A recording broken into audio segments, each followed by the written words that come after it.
अस्सलामुअलैकुम जी। लो जनाब, यकीन करो भी दिली दिली तकलीफ और जनाब मेरी खून दे आंसू ਜਿਹੜਾ ਨਾ ਬੰਦੇ ਨੂੰ ਰੋਣ ਆ ਜਾਂਦਾ ਹੈ ਔਰ ਇੰਨੀ ਤਕਲੀਫ ਹੋਈ ਹੈ ਅੱਜ ਇਹ ਇੱਕ ਬੀਬੀ ਦੀ ਗੱਲ ਸੁਣ ਕੇ, ਇਹ ਇੱਕ ਭੈਣ ਦੀ, ਕਿ ਬਈ ਇਤਨੀ ਗੰਦੀ ਹਰਕਤ ਅਜ਼ੀਜ਼ ਭੱਟੀ ਦੇ ਵਿੱਚ ਲੋਕਾਂ ਦੀਆਂ ਇੱਜ਼ਤਾਂ ਨਾਲ ਖੇਡਿਆ ਜਾ ਰਿਹਾ ਹੈ ਕਿ ਜਿਹੜੇ ਨਫਸਿਆਤੀ ਜਨਾਬ ਮੇਰੀ ਖੁਦ ਮਰੀਜ਼ ਨੇ, ठीक है ना, ये डॉक्टर ज़ाती तौर पर खुद मरीज ने कि ज़हनी तौर पर जनाब मेरी इन्हों का दिमागी तौर पर इन्हों खुद चैकअप वाले ने कि भी इन्हों पागल वाले हस्पताल कि दाखिल कराओ कि जोड़े लोगों दी इज्जतों हथ पाते हैं कि भी इंसान को एक मकैनिकल के हवाले नाल अगर देखा जाए तो उन्हों का इलाज करना उन्हों की ड्यूटी है, ना कि किसी औरत के जिस्म को जनाब मेरी देख के फिर वो उत्ते नज़र रखनी और फिर उन्होंने बरहना करना। और यकीन करो कि दिल करता है भी अगर डॉक्टर सानू जनाब मेरी कोई कानून होवे तो कानून के मुताबिक जनाब मेरी फांसी दी जाए कि किसी की जवान बेटी को जनाब मेरी बरहना करना, फिर वो इज्जत नाल खेडना, फिर वो इतनी ज़्यादा बस फिर ब्लैकमेल करना, फिर जनाब मेरी टोटल हमला जोड़ा वो ज़ाहिर रले है तो ये सारे काम होंगे ने, वरना वो की जरूरत है कि भी वो बीबी को जनाब मेरी इस तरह जदोकोप करे। यकीन करो यदि गल सुन के बंदे को इन्नी तकलीफ, यानी बंदा किधरे सेफ नहीं है। फिर इन्हों की अप्रोच इन्नी ज़्यादा होती है कि अगर तुम आम शख्स जनाब मेरी किसी महकमे अगर कोई एप्लीकेशन दिता तो ये महकमे का काम है फौरी तौर पर उस थां से हथकड़ियाँ लगन, उस थां से गिरफ्तारियां हो। लेकिन कानून इस तरह के ने कि ये सेफ ने, इन्हों के अस्पताल जाओ, इन्होंने इस किस्म के जनाब मेरी उत्थे बोर्ड लाए ने कि बंदा इंज लगता है जिस तरह कोई किसी ऐसी जगह के उत्ते आ गया जो खतरनाक तरीन है, जिथे जनाब मेरी हूँ की उन्होंने बंदा दसे कि रेड जोन च असीं वाड़ आए हैं। अस्पताल इन्नी इन्होंने सेफ्टी रखी है, बोर्डों के उत्ते लिखे तुसीं गल नहीं कर सकते, तुसीं पुछ नहीं सकते, तुसीं इंज करो तो फलानी दफा लग जाती है वो, ताकि बाहरों आने वाला बंदा खौफ की अलामत के किसी अमले नाल कोई गल ना करे। और खुद इन्हों के इतनियां गलीज और गंदियां सोचां ने इन्हों के कि बंदा बयान नहीं कर सकता। लिहाजा तुसीं बीबी की गल सुनो, यकीन करो भी तुसीं भी रोवो, तुसीं भी धियां लियो, भैणां लियो कि भी बंदा किस तरह किसी हस्पताल के अपने आप को बाइज्जत तौर पर समझेगा कि भी वाकई इत्थे सेफ ने। यानी सेफ तो तुसीं ना थाने सेफ हो, ना हस्पताल सेफ हो, ना किसी स्कूल सेफ हो, कितने सेफ किधरे भी दुनिया का। ऐसे वास्ते अल्लाह के अजाब भी फिर आते हैं कि कैसियां निशानियां ने कि तुसीं उत्थे जा रहे हो इलाज वास्ते, लेकिन अगू तुहाडे नाल की हो रहा। लो सुनो गल तो फिर जनाब मेरी लाजमी जरा ना अगे शेयर करो ताकि लोगों को पता लगे कि इहो जिहियां कालियां भेड़ां जड़ियां ने उन्होंने इबरतनाक सजा लगे। जली पई है और इस दिन 3 तारीख तो इसका ट्रीटमेंट हो रहा है। इसके कपड़े उतरे हुए ने तो डॉक्टर फरहाद खान आया कल और आके कह रहा कि मैं इस बच्ची को चैकअप करना है। असी बुलाया भी नहीं और कोई उसके नाल अमला भी नहीं, अकेला आया और यकदम मेरी बच्ची के बैड पर आके मैनूं कहंदा है बुखार 103 हो गया, तू जल्दी जाके बाहरों फिल्टर तू पानी लैके आ।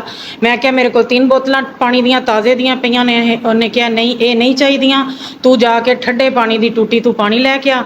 मैं वो पानी लैन गई हाँ। मैं एक इत्थे नाल मेरे कमरे विच आंटी सी, उन्होंने कहा आंटी मेरी बच्ची का ध्यान करियो। मैं 5 मिनट के अंदर अंदर आई, कह रहा पानी लिया के इहनूं पट्टियां कर ते तू मेरे रूम च आ। मैं वापस आई हाँ, मैं पूछया, मैं क्या सर मैं आवा या मेरा हसबैंड आवे? नहीं तू मेरे रूम च आ ते इस बच्ची नूं पट्टियां कर। मैं वापस आई हाँ, जे उहदे रूम वाल नहीं गई, इस तो पहले ही मेरी बच्ची मन चीखण लग पई, कहंदी मामा उसने मेरे चैस्ट बहुत जोर नाल दबाए ने। मैं एक साइड ते हथ करदी सी ते मेरा कनूले दबांदा सी, मैं दूसरी साइड ते हथ करदी सी, दोनों कनूले दबा के इतनी जोर दा ने पुश कीता। मेरी बच्ची दे सीने दे उत्ते सुरख सुरख निशान बने हुए ने।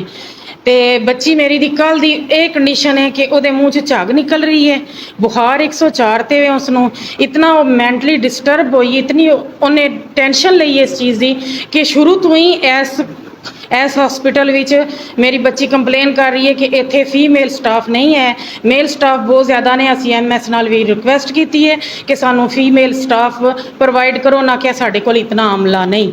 लेकिन मेरे नाल तावन नहीं हो रहा इस मामले विच। और मेरी बच्ची नू इन्हां ने एक शो पीस बना के हर ऐरे गैरे नू 10-10 बंदियां नू एक टाइम च दिखाया है। लेकिन वो जिहड़ा मैंटली टार्चर अलहदा सी, जिहड़ा फिजिकली टार्चर होया मेरी बच्ची दा, इस मेरी बच्ची नू जिहड़ा ने नाजेबा हरकत कीतियां ने।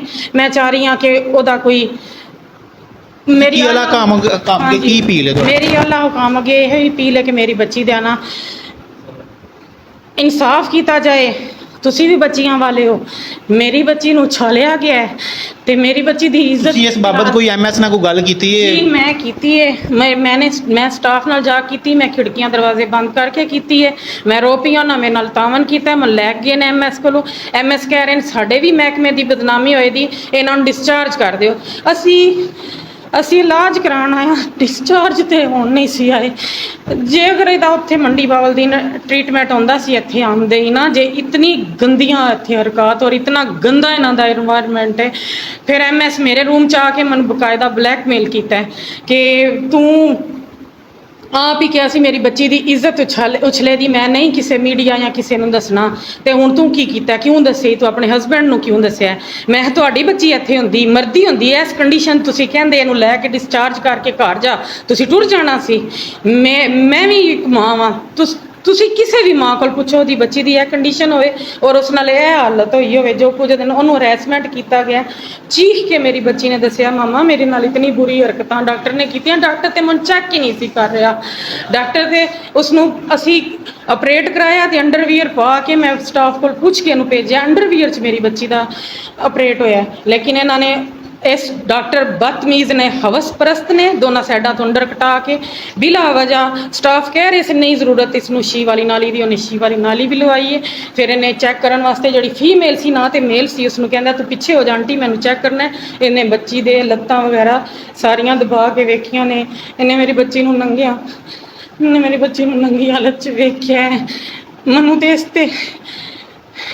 ਇਸ ਤੇ ਸ਼ੱਕ ਹੈ ਕਿ ਇਸਨੇ ਕੋਈ ਹੋਰ ਨਾ ਕੋਈ ਰੇਪ ਵਗੈਰਾ ਵਾਲੀ ਕੋਸ਼ਿਸ਼ ਨਾ ਕੀਤੀ ਹੈ।